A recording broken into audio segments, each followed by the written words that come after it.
Good morning, everyone. I hope all of you guys are doing well. So today I'm going to do things a little bit different.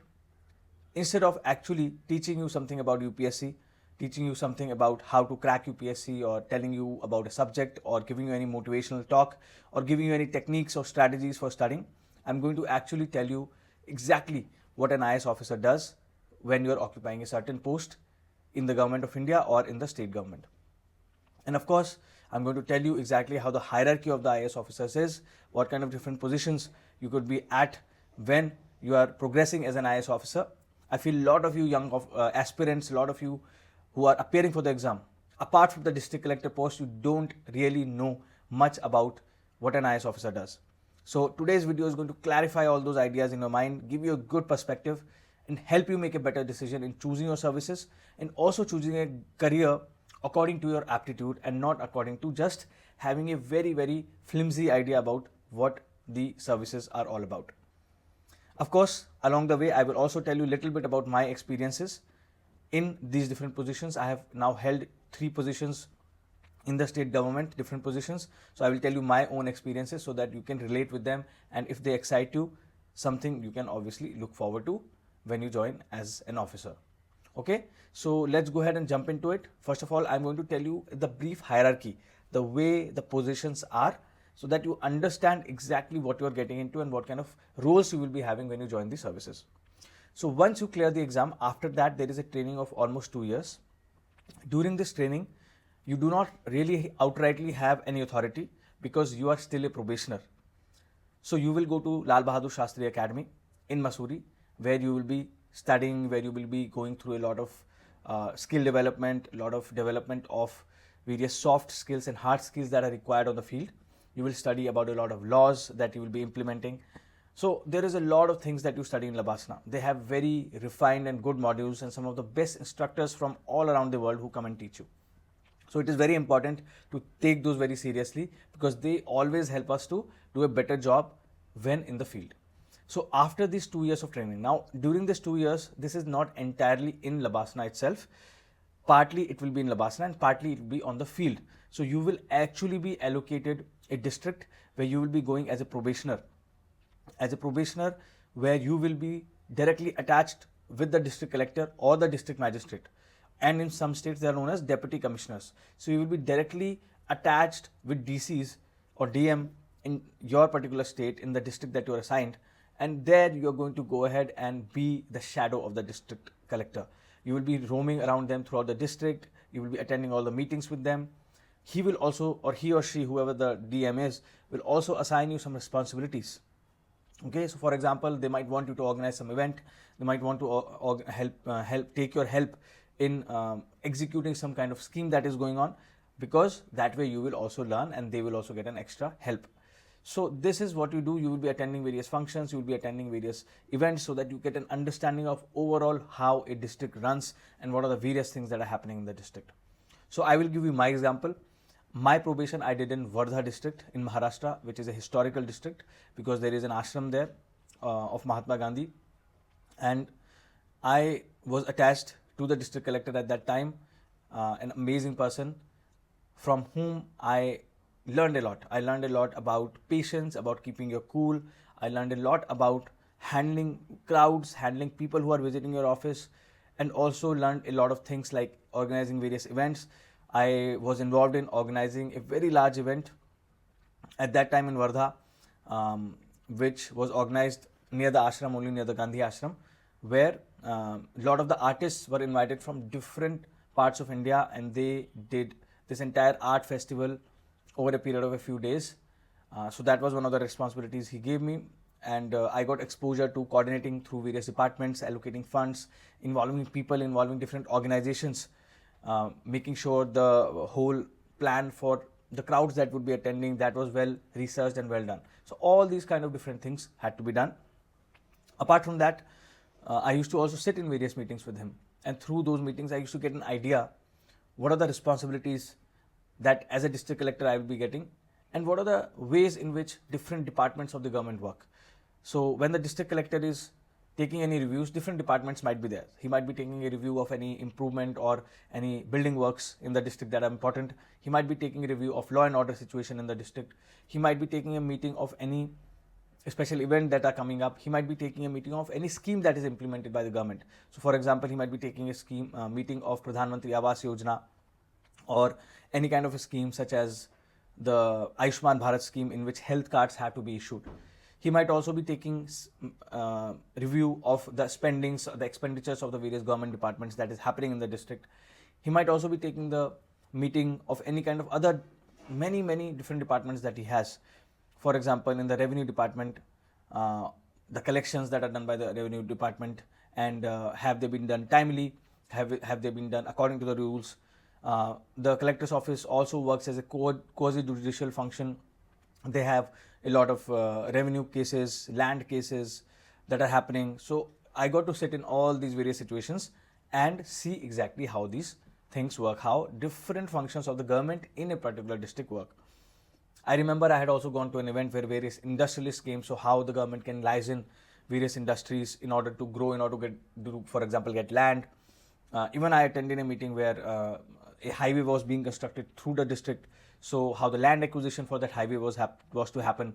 Later on, the elections also came closer in 2019, so I was there in the district, and at that time I got to see how the election machinery of the district works. So how various mandates of the Election Commission of India are implemented by the collector. So all these various things you will be doing in a short span of 2 to 3 years when you're working as a collector or as a district magistrate. And that is why in reality district magistrate is this facilitating authority, this person who is the center of the district and who's making things happen in the district by connecting the politicians, the people, making sure that whatever is happening in the district, it is happening smoothly. And of course, when that is happening, there is also a lot of limitations and challenges that occur on the way.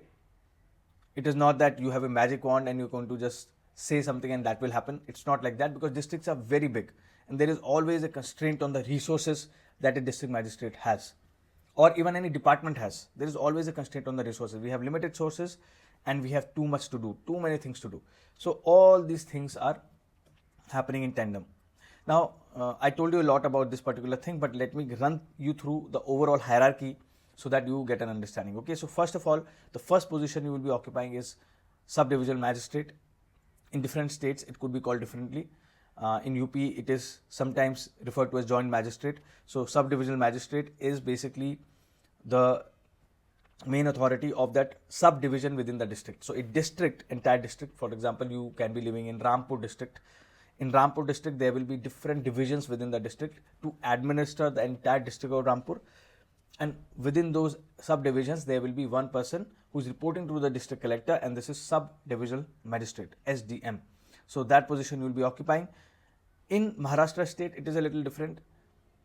We also occupy the position in addition to that of project officer of ITDP. ITDP is Integrated Tribal Development Project. So basically, there is project officer of a tribal area which overlaps along with the SDM. So you not only do the work of the sub-divisional magistrate, but you also do the work of a project officer, which is mostly developmental in nature. So providing various schemes of the government to the tribal population in that area, or running of the ashram schools or the tribal department schools, that also comes with PO ITDP. So these are the two positions I know about. In some other states, there might be some other arrangements as well, depending on the way the administration of the state is structured. But this is generally the norm. The SDM or the PO ITDP will be occupying in most of the states. Then after that, you do that for 2 years, 2.5 years, sometimes 1.5 years. In some states, even less than that. And then you go to the CEO Zilla Parishad, Chief Executive Officer of Zilla Parishad or the District Council. This in some states is also known as DDO, District Development Officer, or I think in UP it is also known as the Chief Development Officer, CDO. So DDO or CDO, and this is the post which is mostly concerned with development of the rural area in the district. So a district might have urban area and rural area. This urban area is run by municipality of that district. So this municipality is municipal corporation or municipal palika, Nagar Parishad, Nagar Palika. this is run by a municipal commissioner or a municipal chief officer. On the other hand, the entire rest of the rural area, which has villages, you might be knowing of the 73rd and the 74th constitutional amendment. So accordingly, this administration is actually devised by the government. It's a constitutional mandate. So in that, the positions are CEO, Zilla Parishad, District Development Officer or Chief Development Officer. This is an elected body in which there is an executive present, like an IS officer or any other officer, who will be coordinating with the entire government machinery, and the elected body is a policy making body. So these are elected bodies. Even municipal corporations are elected bodies, where a mayor is elected, standing committee is elected, where the different bodies are elected, and a number of people from the local community are elected through direct election. And these people then run this particular body according to the rules that are set by the government. And the person who is governing these rules is the executive, which could be an IS officer or any other officer who is known as CEO, Zilla Parishad, CDO or DDO. And on the other hand, the entire policy making is done by these elected people. Okay, so this is how, basically, to enhance grassroots development, to enhance local participation, this is how this structure is devised, and it's a very effective structure. I feel, at least in Maharashtra, I've seen when there is a body, you are doing a lot of juggling between the actual government mandate and the mandate that is aspired by the local politicians, local bodies, and then there is this lot of, you have to always try to maintain that balance, and that is how you prove to be a good administrator. Okay, so when I was CEO Zilla Parishad, I was CEO Zilla Parishad in 2 districts, in Jalna and in Thane. In both these districts, I got a tremendous exposure of serving the rural population and the tribal population, in which a lot of initiatives, not only I undertook when I was serving there, but also a lot of policies of the government, a lot of programs of the government were implemented by the team that I had. Now remember, an IS officer himself or herself cannot do much. They have to have a team that is ready to support them. So you are in the leadership position, you have to show your leadership, of course. That is very important. They're looking up, the entire staff, the entire people are looking up for good leadership. But you have to motivate, you have to lead in order to get things done on the ground. So as a Zilla Parishad CEO, I got a lot of opportunity to work on plantation drives. I did very big plantation drives in Jalna district, one of which was very successful through complete community participation. Similarly, I had the opportunity and the good fortune of doing a lot of other such projects, even in Thane district, using technology for betterment of people, using QR code in schools for attendance of teachers, which was very interesting. Similarly, implementation of Pradhan Mantri Awas Yojana, Pradhan Mantri Jan Man Yojana, Ayushman Bharat scheme, through which we are able to reach to the masses, issue these cards in order for the masses to be able to access healthcare. The Ayushman Bharat cards, one of the phenomenal schemes of the government of India, where a person gets a complete health insurance coverage of 5 lakh rupees, cashless insurance in any hospital. So that we were able to do and issue thousands of cards. Then improving the health system, the entire health services, the PHCs, the primary health care system that is there in the district. So improving the attendance of doctors, improving the quality of services that is being delivered there, improving the infrastructure that is there. So all these different things, all these across these different verticals were being done when I was here. So for example, in water supply department, which is with the CEO Zilla Parishad, implementation of the Jal Jeevan mission, which is going on at big scale, that was also being done. So all these really big ticket schemes are going on in the districts, and as a CEO Zilla Parishad, you will have an opportunity to work there.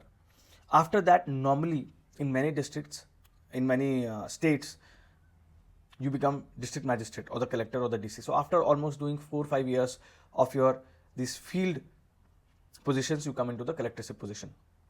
In many states, it also happens. Now it depends on the size of the batch, it depends on the current political situation there, it depends on what is the availability of different positions, elections, all these different things.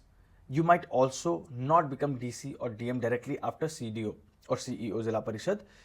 In some state, in fact, you become district magistrate very early, but in some states it takes quite a lot of time. So in states like Maharashtra or Gujarat, for example, there are other positions you occupy between becoming DM and the CEO Zilla Parishad. And right now, for example, I am joint MD of MSRDC, which is a Maharashtra State Rural Development Corporation. Recently I was put there. So like this, you could be occupying different posts. Like you could be occupying the post of MD, you could be occupying some corporation post like commissioner in textile department, you could be occupying joint CEO or CEO of some corporation that the government owns in that state. You might be an administrator in that particular state. You could be occupying the post of commissioner in a municipal corporation also. You might have done urban and now you do you might have done rural and now you do the urban part. So you might be become additional commissioners. So some people become additional commissioners in municipal corporations or commissioners in different other corporations, smaller corporations. So in Gujarat also, in Maharashtra also, some people become additional commissioners. So like this, you could be occupying different posts, and after occupying these different posts, eventually you might get an opportunity to then become the collector. So these posts you occupy for 1 or 2 years, depending. You lead them, and then after that you go to collectorship. So normally, so for example, in my case, I'm joint MD now of MSRDC, so I will be taking care of different portfolios that are assigned to me within the corporation, and I will be trying to implement the mandate of the government. That is my job, to implement whatever the government has decided as a policy in the actual situation. Okay. Now then, the real position for which a lot of aspirants aspire to join this UPSC civil services is the DM, district magistrate or collector, or the deputy commissioner. You are the boss in the district, you are the head in the district, who is going to liaison with different departments and try to keep the district stable, try to make sure that all the laws are enforced in the district correctly. Number one. Number two, you also try to make sure that whoever people are coming to the government departments, their life improves, their questions are solved, and also in addition, you try to make sure that the development works that are going in the district are expedited. You work with different departments to make sure they're talking to each other, they're exchanging information with each other, they're not working in silos. Now that is a very, very big challenge, problem in government. A lot of times all these development schemes are there, but they're not implemented efficiently because the departments are not talking to each other, they're not working in tandem. So that's where a successful DM can come in and make sure that the district departments are accountable and they're working in tandem. Okay, so the role of the DM is kind of a leadership role where you are making sure that everything is running smoothly. It is very challenging. It is not easy because the machinery is massive. And if you leave it to anyone, then obviously there will be a lot of chaos. Okay, so, and in addition, the DM also plays the role of as a disaster management authority. Anything that is happening in the district, like elections, disasters, any urgent things, that is being addressed by the collector or the DM in the district. So that is very, very important, and that is a challenging task. Now, a lot of people watch these entry-exit videos, and after watching them, they think that you have all this power, you have all this paraphernalia with you, you know, your guards, your bungalows. Trust me, all this is just sort of something that is put in social media that is not real. Yes, as a DM, as a collector, as a DC, you do have good perks, you have good facilities, you will have a good residence in that particular district, you will have access to pretty much everything in the district, correct? You will have vehicles, you will have a couple of vehicles, you can acquire vehicles from other departments when the need arises to be, not for your personal use. And if you're doing it for your personal use, anyone is doing, that is wrong. You will have access because you have to run this big machinery, so you need certain resources as well. All right, so for that, yes, definitely there is these resources that are available, but they are not your personal resources, they are resources of the government which are there to help you to execute your duties, to execute your job. If people are using them for personal gains, that is absolutely wrong. But if you're using it for executing and making people's life better, that is good.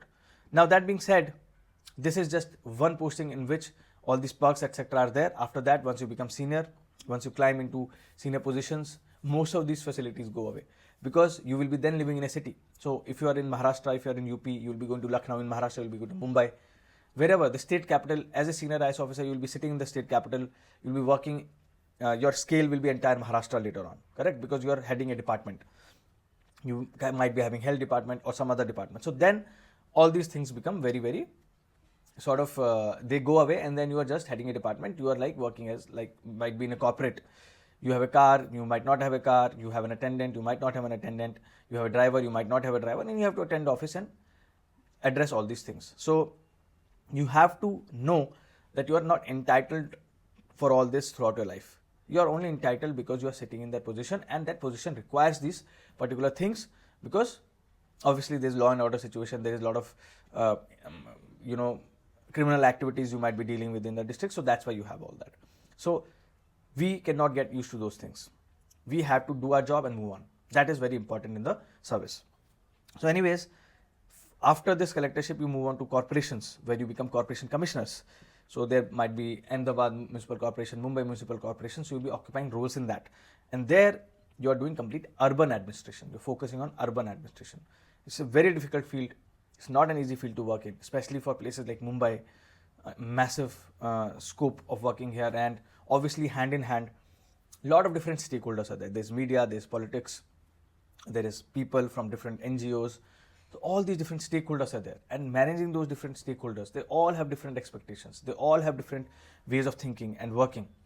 So there is always a little bit of back and forth from these different stakeholders, and that is why governance in India is not as smooth as you think it is, because you have to work with different stakeholders in the government, in the society, and it's a democracy. So you have to listen to everyone, you have to work with everyone. It's not that you can come in and just implement anything.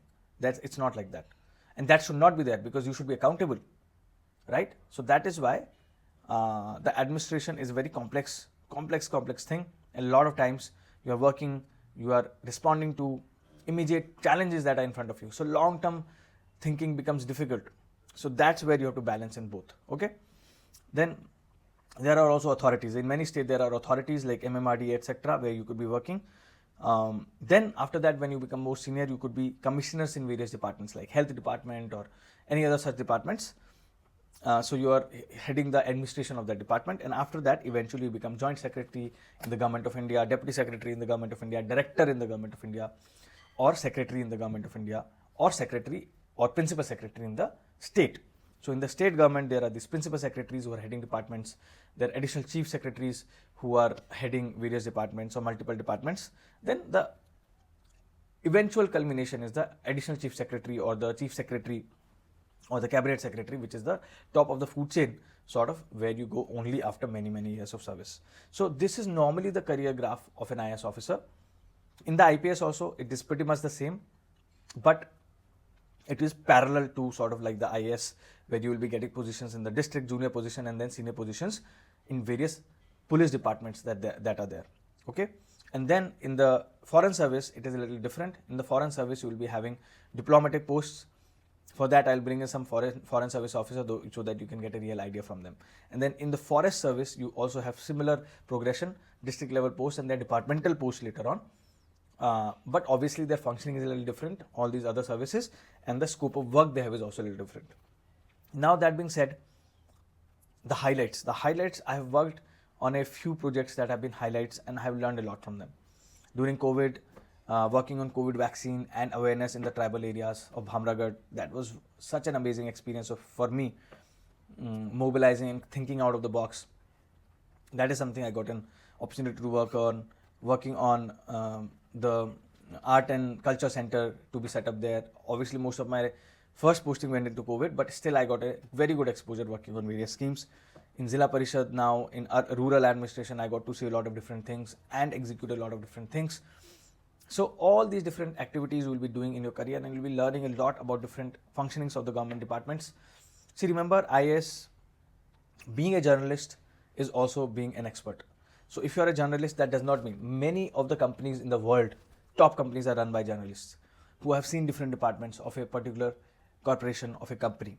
If you are purely just focusing on one thing, you could be tunnel vision and you might not think about 100 other things that you need to think about when you're working in a very big setup like a government machinery.